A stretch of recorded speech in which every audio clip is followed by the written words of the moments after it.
Hoje, dia 17 de maio, Dia Nacional contra a Homofobia, e não poderia ser diferente da gente falar se não fosse uma pessoa como Valdésio. E o local não poderia ser outro se não fosse próximo a esse painel. Como eu tinha dito a vocês que estão em casa, queria trazer essa arte de Valdésio aqui para mostrar que está aqui para todo mundo ver no galpão. Mas eu quero pedir licença a vocês para tirar a máscara, já que a gente está mantendo todos os protocolos de segurança. E agradecer a Valdésio pela paciência, né, a presteza de ter vindo conversar com a gente hoje, nesse dia, porque é um dia onde a humanidade, especialmente brasileira, as pessoas que têm opção sexual diferente dos héteros, sofrem muito. Valdésio, primeiro, obrigado, Valdésio. Como você vê esse dia hoje sendo comemorado, sendo alertado, não comemorado, né, mas sim para alertar as pessoas com relação à homofobia, Valdésio? Primeiro, né, saudações a todos. Eu também agradeço pelo convite para falar sobre isso e vou pedir licença para tirar minha máscara. Antes de responder, eu quero fazer uma pequena correção, que o termo opção sexual também foi extinto. Agora é orientação sexual. E assim, a data de hoje ela é muito importante, porque a luta contra a homofobia ela é diária. Ela está em todos os setores, mas a gente tem uma data que reverencia esse movimento, essa luta contra o pensamento arcaico, essa luta contra o preconceito, essa luta pela diversidade, pela evolução. É muito importante ter um dia que reverencia toda uma história de sofrimento, de insistência, porque na verdade combater o preconceito na época de hoje no Brasil que a gente está é uma verdadeira insistência que muitas vezes a gente pensa que é em vão. Mas tendo esse dia para a gente saber que mundialmente as pessoas estão reverenciando esse momento é muito importante para a classe. Ou seja, as pessoas estão lembrando para que se possa, as autoridades venham a tomar, como já tem tomado em alguns casos, digamos assim, soluções para esses problemas, porque muitas vezes a homofobia às vezes causa morte, né? Nós temos relatos de pessoas que foram mortas, seres humanos que foram mortos, pelo simples fato de uma insatisfação de quem não gosta, de quem tem, como é mesmo, a opção sexual, a orientação sexual diferente da dele, né? Isso você, por exemplo, Valdésio, nesse quantos anos de idade, pode dizer? Eu já passei dos 30. Bom, esses mais de 30 anos, sofreu essa violência homofóbica de alguém? Sim, sofri. No meu caso, assim, foram em doses menores, porque eu tive a sorte de pertencer a um meio que, assim, o preconceito não se torna tão violento nos lugares que eu frequento, o meio em si que eu vivo, a família, tudo, mas eu acho que todos nós sofremos. No meu caso, eu sofri, assim, como todos, piadas, provocações, isso já é de praxe, já faz parte do DNA de quem é da classe, relevar. Mas, assim, eu tive uma tentativa quase de agressão, puramente homofóbica, porque não houve nenhum outro motivo, e só não chegou a acontecer, que se tivesse chegado a acontecer, eu não sei se eu estaria aqui hoje. Só não chegou a acontecer por causa de coincidências de fazer pessoas estarem naquele local, naquela hora exata. Se eu fosse contar, ia ser um vídeo muito longo. E também sofri outra, que essa daí se concretizou, que foi no ambiente público, né, um ambiente de alimentação, e a gente simplesmente conversando assuntos do nosso dia a dia, que assim tinha a ver com a homossexualidade, mas não tinha peso nenhum, não tinha nada pornográfico ou imoral, era um assunto natural. E aí pessoas se calaram para ouvir, simplesmente para depois dizer, a gente não é obrigado a estar ouvindo isso não, vocês têm que saber onde deve se conversar. Mas a gente estava falando, por exemplo, eu vou explicar, uma amiga minha trans estava pensando se fazia ou não a cirurgia de troca de sexo. E eu estava dizendo que isso era uma coisa que ela tinha que realmente pensar bem, se queria isso ou não, porque não é uma coisa simples. E aí as pessoas se incomodaram com esse assunto. Que era um bate-papo de vocês dois, uma coisa normal entre vocês ou qualquer outra pessoa. E exatamente, um assunto que pode ser falado em qualquer ambiente, em qualquer horário, a transexualidade, as personalidades diferentes, a identidade de gênero, ela está aí, minha gente. A todo momento a gente se depara com isso. Não é um tabu que não possa ser falado no ambiente e que você tenha que ser reclamado por estar falando sobre isso. Às vezes alguns se exacerbam, passam do seu limite, que você também não concorda? No caso do nosso lado. Sim. Sim, acontece também. É menos.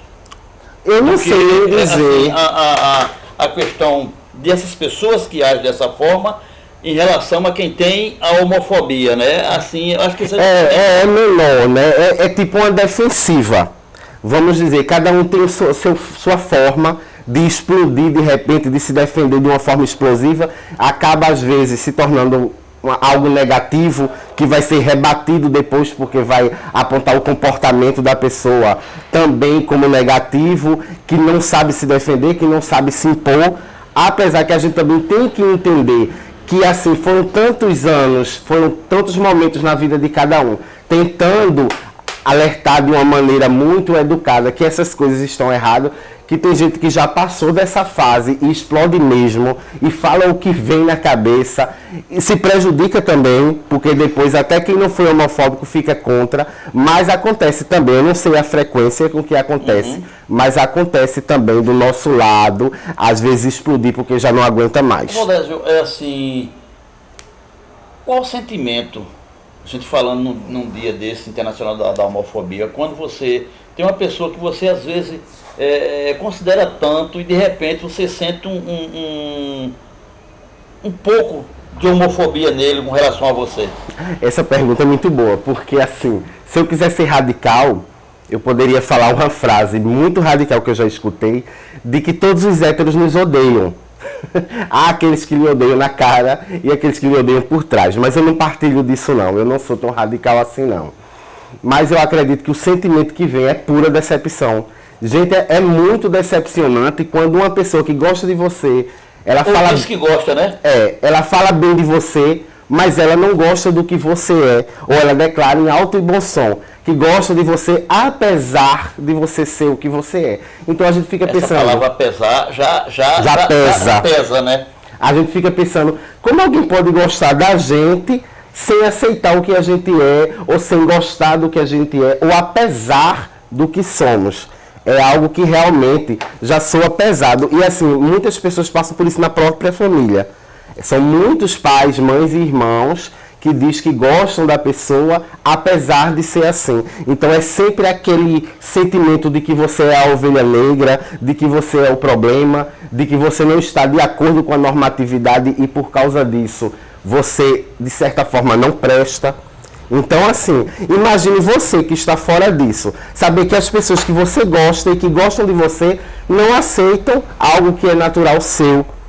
É algo frustrante, é decepcionante, mas que a gente aprende a lidar com isso. Por exemplo, Valdésio Melo, certo, um artista plástico, hoje creio eu que Limoeiro já começa a ver com mais um olhar melhor, porém, obrigado, ele acha bonito o trabalho, mas de repente a pessoa do Valdésio incomoda ele.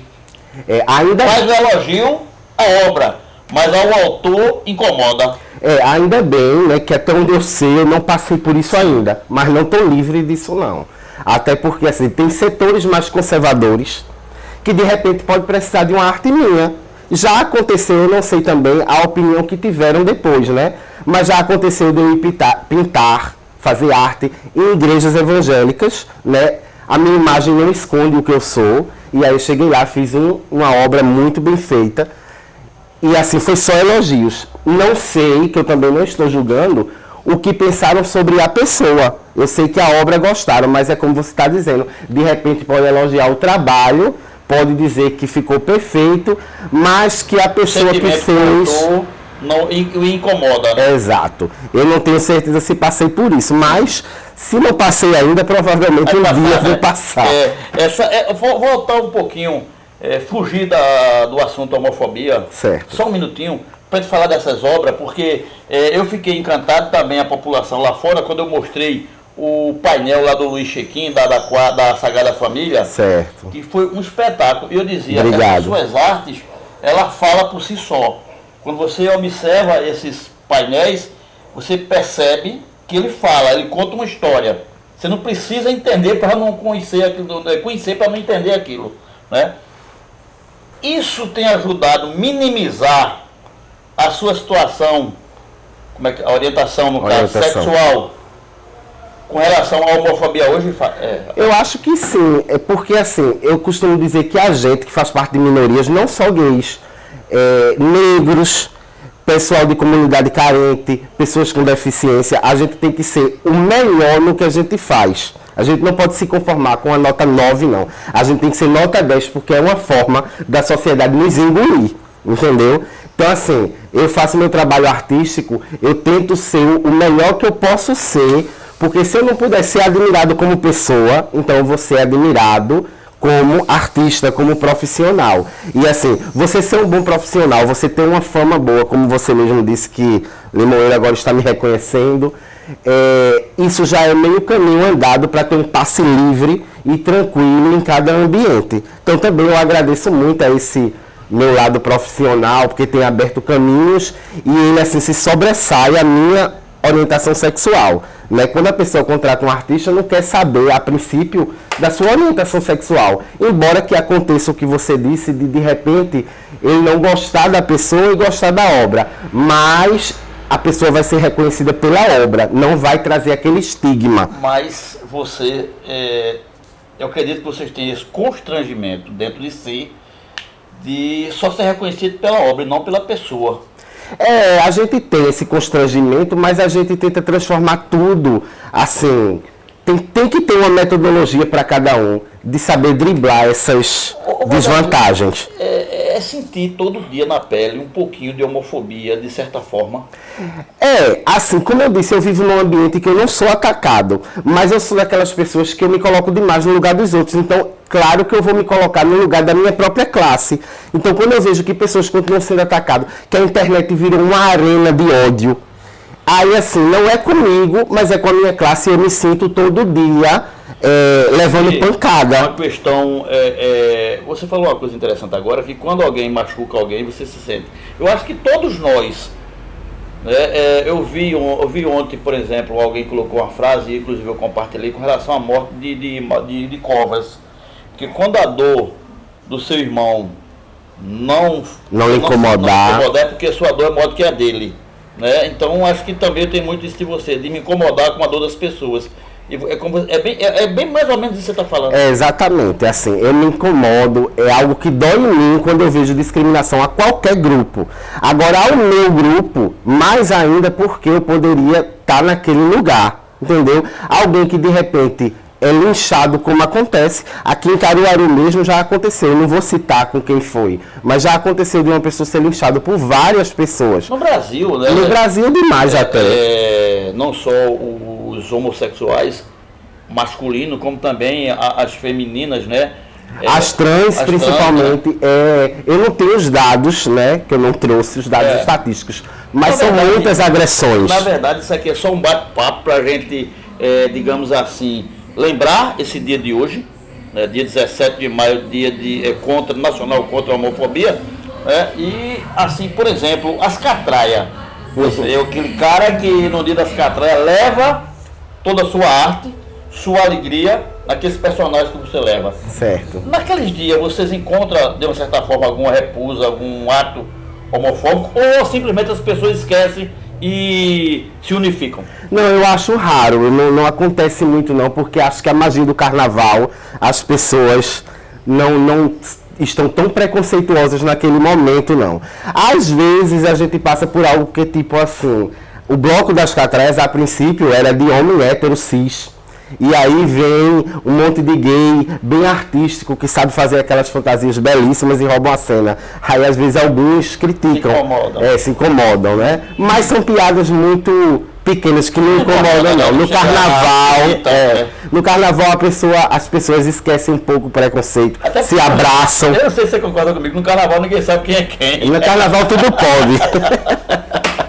Valdésio, vê só, cara, eu fico feliz em estar com você aqui hoje. A gente vai parar por aqui porque eu ainda vou trazer outra.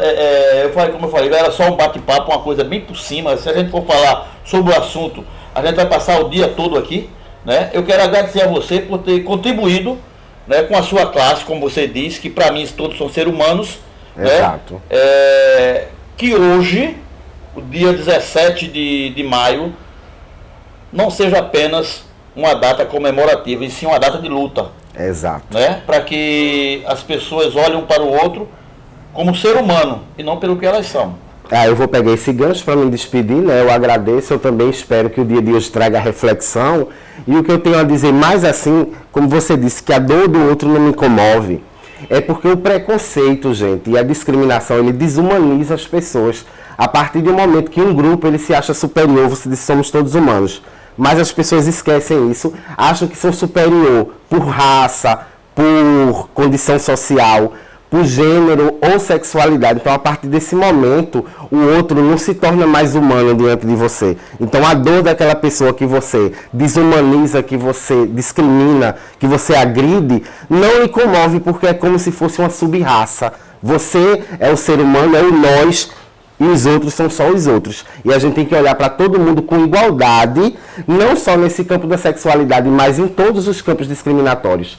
E assim, viver o mais em harmonia possível. A gente não vai precisar ter um dia mundial de combate à homofobia, quando a homofobia não existe mais, né? Fica a dica. Vou marcar outro momento para a gente falar das suas artes. Aí já não será mais sobre a homofobia, seja um dia ainda, porque assim, eu não vejo esse dia com alegria não. Exato. Eu vejo um dia com tristeza. É um dia que se luta contra a falta de respeito com o próximo. Apenas satisfaz a ideia de que alguém parou para estipular essa data. Mas é um dia triste. É um dia de luta, né? É um dia de luta. Se existe o combate é porque ainda existe muita homofobia. Né? E a gente vai parar outro dia para falar dessas obras aqui, gente, que eu vou dizer uma coisa a vocês. Vocês precisam vir aqui no Galpão das Artes para conhecer esses painéis.